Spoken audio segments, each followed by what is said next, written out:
ನೋಡಿ, ಇತ್ತೀಚೆಗೆ ಟ್ರೆಂಡ್ ಹೆಂಗಾಗಿದೆ ಅಂತಂದ್ರೆ ಯಾವುದೇ ಒಂದು ಕ್ರೈಮ್ ಕಹಾನಿ ಆಗಿರ್ಬೋದು ಅಥವಾ ಯಾವುದೇ ಒಂದು ದೊಡ್ಡ ಘಟನೆ ಆಗಿರ್ಬೋದು, ಅದಕ್ಕೆ ಸಂಬಂಧಪಟ್ಟಂತೆ ಒಂದು ಸಿನಿಮಾ ತೆಗೆಯೋದು ಇದು ಕಾಮನ್ ಆಗಿಬಿಟ್ಟಿದೆ. ಹಾಗೆ ಈಗ ಧರ್ಮಸ್ಥಳ, ಈಗ ಇಡೀ ದೇಶದ ಚಿತ್ತ ಧರ್ಮಸ್ಥಳದತ್ತ ನೆಟ್ಟಿರೋದ್ರಿಂದಾಗಿ ಈ ಧರ್ಮಸ್ಥಳ ಫೈಲ್ಸ್ ಅನ್ನುವಂತಹ ಪ್ಯಾನ್ ಇಂಡಿಯಾ ಸಿನಿಮಾ ಮಾಡೋದಕ್ಕೆ ಗ್ರೀನ್ ಸಿಗ್ನಲ್ ಸಿಗ್ತಾ ಇದೆ. ಧರ್ಮಸ್ಥಳ ಫೈಲ್ಸ್ ಚಿತ್ರ ಹಾಗೂ ವೆಬ್ ಸೀರೀಸ್ ಅನ್ನ ಮಾಡೋದಕ್ಕೆ ರೆಡಿ ಮಾಡ್ಕೊಳ್ತಾ ಇದ್ದಾರೆ. ಫಿಲ್ಮ್ ಚೇಂಬರ್ನಲ್ಲಿ ಟೈಟಲ್ ಅನ್ನ ರಿಜಿಸ್ಟರ್ ಮಾಡಿದಾರಂತೆ ಚಿತ್ರತಂಡದವರು. ಸೌಂಡ್ ಇಲ್ಲದೆ ಈಗಾಗಲೇ ರೆಡಿ ಮಾಡ್ಕೊಳ್ತಾ ಇದ್ದಾರೆ ಸಿನಿಮಾ ಮಾಡೋಕ್ಕೆ. ಫಿಲ್ಮ್ ಚೇಂಬರ್ ಟೈಟಲ್ ಕಮಿಟಿಯಿಂದಲೂ ಕೂಡ ಅನುಮತಿ ಸಿಕ್ಕಿದೆ. ನೀವು ಕೇಳ್ಬೋದು ಸಮಸ್ಯೆ ಆಗಲ್ವಾ ಅಂತ. ಅದಕ್ಕೂ ಹೇಳಿದ್ದಾರೆ, ಕಾನೂನು ತೊಡಕು ಏನಾದರೂ ಉಂಟಾದರೆ ಪ್ರಕ್ರಿಯೆಯನ್ನು ನೀವು ಪಾಲಿಸಬೇಕಾಗುತ್ತೆ ಅಂತ, ಪಾಲಿಸಿ ಚಿತ್ರವನ್ನು ನಿರ್ಮಾಣ ಮಾಡಬೇಕಾಗುತ್ತೆ ಅಂತ. ಕಾನೂನು ಪ್ರಕ್ರಿಯೆ ಏನಿದೆಯೋ ಅದ್ರ ಬಗ್ಗೆ ನೀವು ಫಾಲೋ ಮಾಡಿಕೊಂಡೇ ಸಿನಿಮಾ ಮಾಡಬೇಕಾಗುತ್ತೆ ಅಂತ ಸೂಚನೆಯನ್ನು ಕೊಟ್ಟಿದ್ದಾರೆ. ಈಗಾಗಲೇ ಅದಕ್ಕೆ ಡೈರೆಕ್ಟ್ರು ಕೂಡ ಕಥೆನ ರೆಡಿ ಮಾಡ್ತಾ ಇದ್ದಾರಂತೆ ತಂಡ.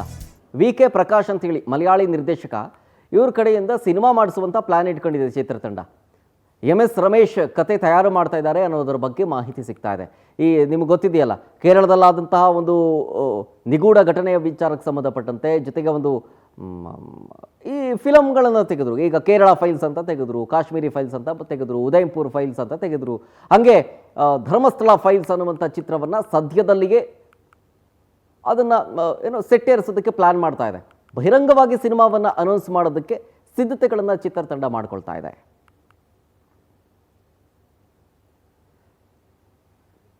ಡೀಟೇಲ್ಸ್ ಕೊಡ್ತಾರೆ ನಮ್ಮ film bureau head Deepika phone ಸಂಪರ್ಕದಲ್ಲಿ. ದೀಪಿಕಾ, ಈಗ ನಾನು ಹೇಳ್ತಾ ಇದ್ದೆ, ಸಾಮಾನ್ಯವಾಗಿ ಈ ದೊಡ್ಡ ಘಟನೆ ಆಗಿರ್ಬೋದು, ನಿಗೂಢ ಘಟನೆ ಆಗಿರ್ಬೋದು, ಆ ರೀತಿಯಾದಂಥ ಘಟನೆಗಳನ್ನು ಸಿನಿಮಾ ಮಾಡೋದು ಅದು ನಡ್ಕೊಂಬಂದಿರೋದು, ಅದು ಈ ಹಿಂದಿನದಲ್ಲೂ ಕಾಮನ್ ಆಗಿಬಿಟ್ಟಿದೆ. ಹಾಗೆ ಧರ್ಮಸ್ಥಳ ಫೈಲ್ಸನ್ನು ಮಾಡೋದಕ್ಕೆ ಚಿತ್ರತಂಡ ರೆಡಿ ಆಗ್ತಾ ಇದೆ ಅಂತ, ಅದಕ್ಕೆ ಪೂರ್ವ ಸಿದ್ಧತೆ ಹೆಂಗೆ ಮಾಡ್ಕೊಂಡಿದೆ? Permission ಸಿಕ್ಕಿದೆಯಾ already? ಶರತ್, ನಾವು ಗಮನಿಸಬಹುದು, ಒಂದು ಚಿತ್ರರಂಗದಲ್ಲಿ, ಕನ್ನಡ ಚಿತ್ರರಂಗದಲ್ಲಿ ಎಸ್ಪೆಷಲಿ ಮಾಸು ಕ್ಲಾಸು ಸಿನಿಮಾಗಳ ಮಧ್ಯೆ ಸಸ್ಪೆನ್ಸ್ ಥ್ರಿಲ್ಲರ್ ಸಿನಿಮಾಗಳನ್ನ ಜನ ಜಾಸ್ತಿ ವೀಕ್ಷಣೆ ಮಾಡ್ತಾರೆ. ಜೊತೆಗೆ ಕ್ಯೂರಿಯಾಸಿಟಿ ಕೂಡ ಈ ಸಿನಿಮಾದ ಮೇಲೆ ಜಾಸ್ತಿ ಇರುತ್ತೆ ಜನರಿಗೆ, ಹೆಂಗ್ ಬರುತ್ತೆ. ಅದ್ರ ಜೊತೆಗೆ ಒಂದಿಷ್ಟು ರಿಯಾಲಿಟಿಗೆ ಹತ್ರವಾಗಿರುವಂತ ಸಿನಿಮಾಗಳನ್ನ ಜನ ಜಾಸ್ತಿ ಅಪ್ಕೊಳ್ತಾರೆ.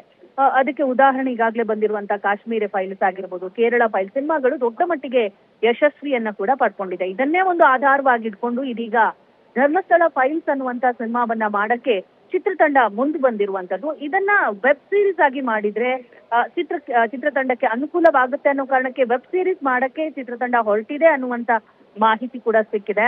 ವಿ.ಕೆ. ಪ್ರಕಾಶ್, ಮಲಯಾಳಂ ನಿರ್ದೇಶಕರಾಗಿರುವಂತ ವಿ.ಕೆ. ಪ್ರಕಾಶ್ ಅವರು ಈ ಚಿತ್ರಕ್ಕೆ ಆಕ್ಷನ್ ಕಟ್ ಅನ್ನ ಹೇಳ್ತಾ ಇದ್ದಾರೆ. ಜೊತೆಗೆ ಇದನ್ನ ಸದ್ಯದಲ್ಲೇ ಫಿಲಂ ಚೇಂಬರ್ಗೆ ಹೋಗಿ ಟೈಟಲ್ ಅನ್ನ ಫಿಕ್ಸ್ ಮಾಡಲಾಗುತ್ತೆ ಅನ್ನುವಂತ ಮಾಹಿತಿ ಕೂಡ ಸಿಕ್ಕಿರುವಂತದ್ದು. ಇವರಿಗೆ ಈಗಾಗಲೇ ಈ ಹಿಂದೆ ಕನ್ನಡದಲ್ಲಿ 2-3 ಸಿನಿಮಾಗಳನ್ನ ಮಾಡಿರುವ ಅನುಭವ ಕೂಡ ಇರೋದ್ರಿಂದ ಧರ್ಮಸ್ಥಳ ಫೈಲ್ಸ್ ಈಗಾಗಲೇ ಜಗತ್ ಜಾಹೀರಾಗಿದೆ. ಜೊತೆಗೆ ಸಾಕಷ್ಟು ಜನರ ಬಾಯಲ್ಲಿ ಈ ಒಂದು ಟೈಟಲ್ ಇರೋದ್ರಿಂದ ಈ ಸಿನಿಮಾಗೆ ಈ ಟೈಟಲ್ ಇಟ್ರೆ ಖಂಡಿತ ಇದು ಪ್ರೇಕ್ಷಕರನ್ನ ಜಾಸ್ತಿ ಸೆಳೆಯುತ್ತೆ ಅನ್ನೋ ಕಾರಣಕ್ಕೆ ಈ ಸಿನಿಮಾವನ್ನ ಮಾಡಕ್ಕೆ ಚಿತ್ರತಂಡ ಮುಂದಾಗಿದೆ.